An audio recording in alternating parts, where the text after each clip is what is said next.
Hi, today I'm going to show you how to care and feeding of your can of worms worm bin. Not sponsored by anybody. I actually dumpster dived this from a school who was no longer using it. So I've had this for many years. It's a great product for vermicompost, which is composting using red wiggler worms. So this is what the can of worms looks like. It's got a lid with vents and 3 sections and a base with a spigot. Sometimes it does leak a little bit, so I put it in one of these concrete bins from the hardware store. This is for mixing concrete, so it's a really sturdy plastic. I always keep a bin of shredded paper next to it, and that white thing on top is an OXO, again not sponsored, compost bin that stays underneath the sink in the kitchen. So I'm going to show you how to feed your worms when your compost is full. So what you can put in the compost bin for the worms is anything that is not meat, no oils, no bones, same as with any composting. So any vegetable scraps that you have that you're not using for stock go into the bin. So in here I've got some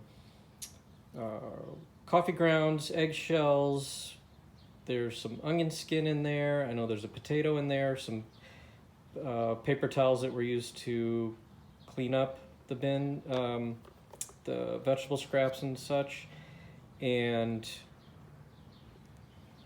you saw I had some tools here, so I'm going to easily take off the lid. You can see I have it covered with the shredded paper. Take the garden fork,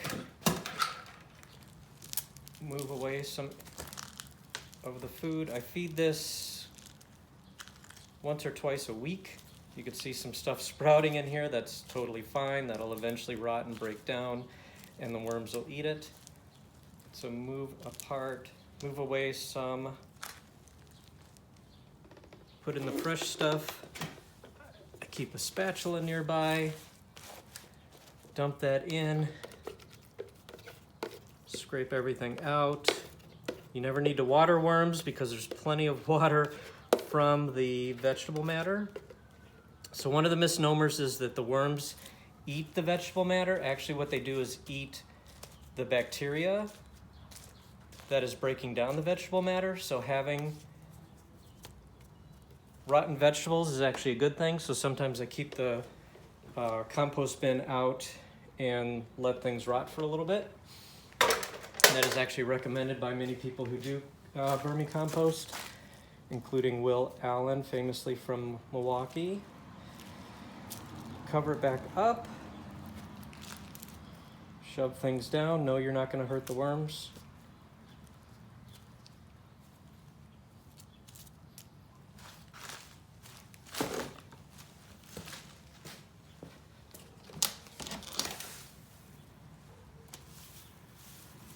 So the handful of shredded paper over the top and anything that I disturbed actually keeps any of the smell down from the rotting worm or rotting food.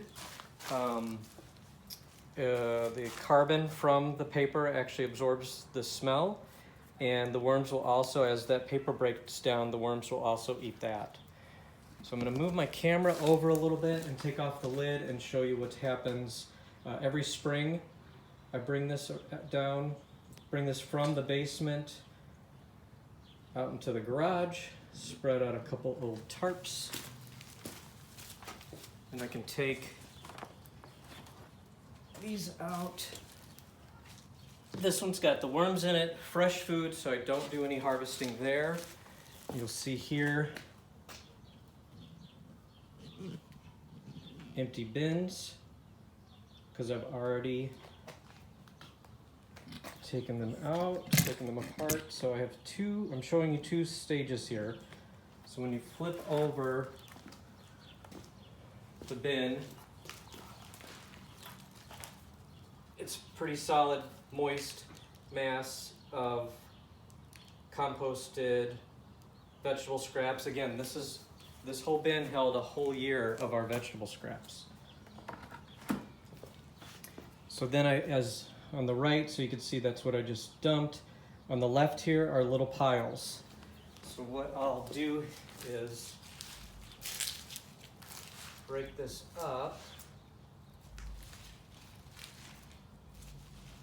with whatever I've got handy.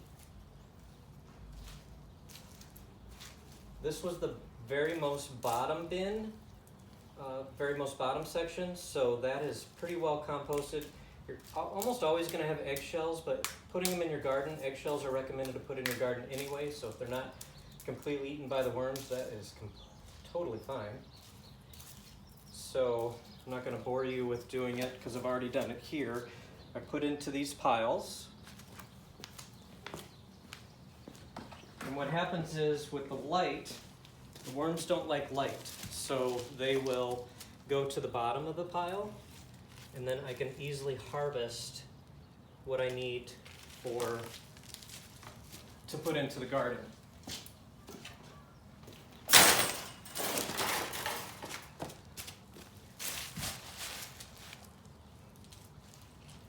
So you can pull up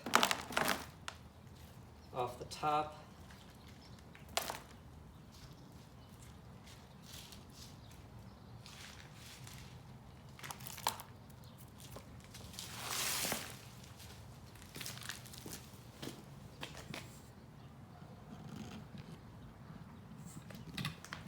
You can see the worms are all the way on the bottom.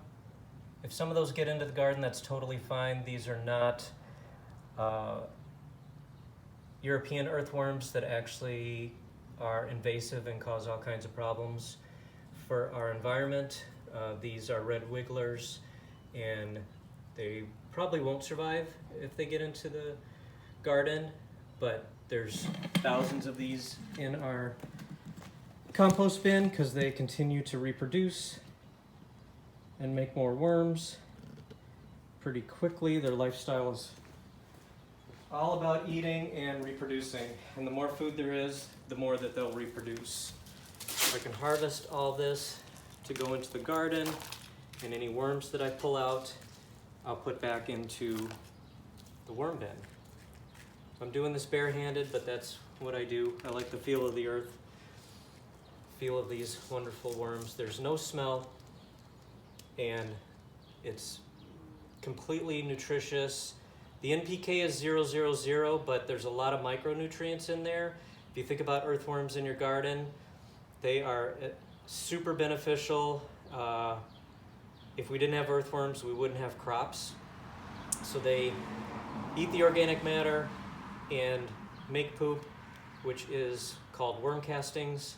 And those worm castings are some of the best fertilizer, natural fertilizer that you ever find.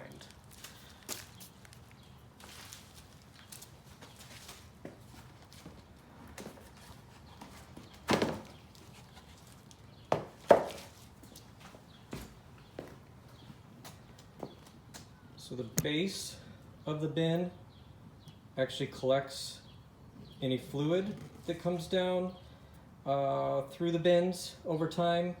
Sometimes there's some worms in there. You can see a couple in there. I'll pull those out.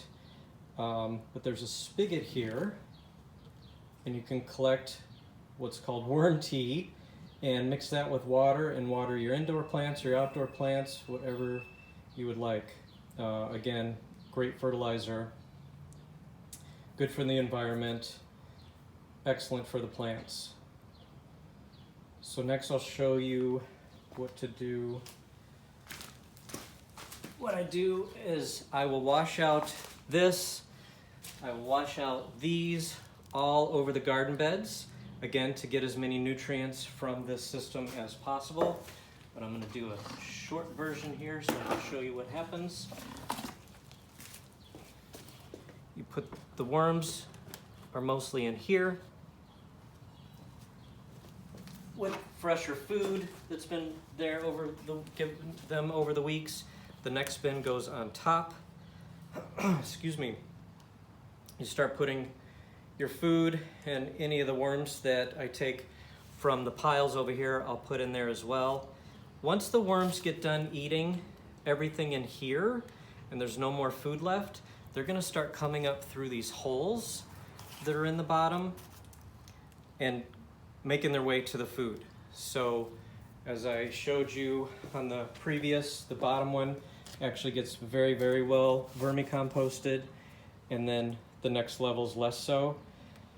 But doing this in the spring and constant feeding really makes a big difference, takes care of waste from the kitchen, and makes great fertilizer for our gardens, our plants, and the whole cycle starts again with putting in vegetable scraps, and it's kind of a closed loop system. So this vermicompost, worm casts, will go into garden beds, some into house plants, and anywhere where we feel like we need a little extra fertilizer. Hope this helps. Any questions? Let me know. Thank you.